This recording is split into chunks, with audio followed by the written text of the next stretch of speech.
नमस्कार दोस्तों। आज की सबसे बड़ी ब्रेकिंग न्यूज अमेरिका के अलास्का से आ रही है, जहां अमेरिका के पूर्व राष्ट्रपति डोनाल्ड ट्रंप और रूस के राष्ट्रपति व्लादिमीर पुतिन एक ऐतिहासिक एवं अत्यंत महत्वपूर्ण बैठक के लिए आमने सामने हो रहे हैं।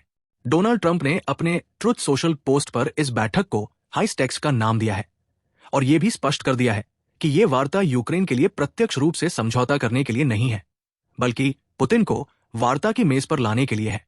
ट्रंप ने कहा है कि यदि बैठक खराब रही तो इसे तुरंत समाप्त कर दिया जाएगा, लेकिन यदि यह सफल रही तो शायद शांति अब निकट हो सकती है। यह शिखर वार्ता एंकरेज के शीत युद्धकालीन एल्मेंडोर्फ एयरफोर्स बेस में हो रही है, जो अपने आप में एक प्रतीकात्मक स्थान है।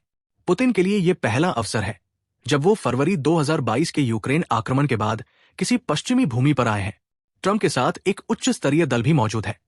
विदेश मंत्री मार्को रूबियो, वित्त मंत्री स्कॉट बेसेंट, वाणिज्य मंत्री हावर्ड लटनिक और CIA निदेशक जॉन रैटक्लिफ जैसे शीर्ष अधिकारी इस मिशन का हिस्सा है।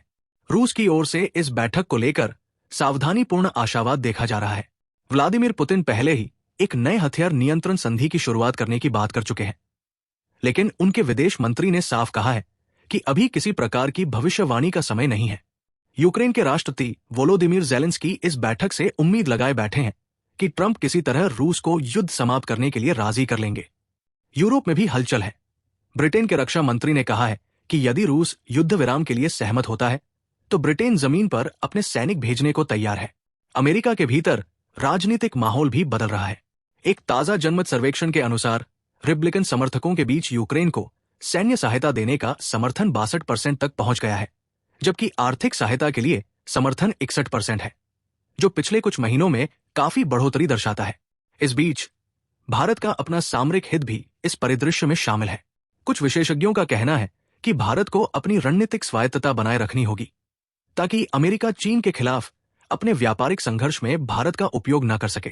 तो दोस्तों, अलास्का की ये ट्रंप पुतिन शिखर बैठक एक मोड़ साबित हो सकती है या फिर केवल एक कूटनीतिक औपचारिकता बनकर रह जाएगी। पूरी दुनिया की नजर यहां टिकी हुई है, यूक्रेन से लेकर यूरोप तक, वाशिंगटन से लेकर नई दिल्ली तक। सवाल यह है, क्या यह बैठक सचमुच शांति का मार्ग प्रशस्त कर पाएगी या फिर भूराजनीति के खेल में यह केवल एक और अध्याय बनकर रह जाएगी? आपका क्या कहना है? टिप्पणी करके हमें अवश्य बताइए। मैं हूं अर्जुन, मिलते हैं अगले अपडेट में।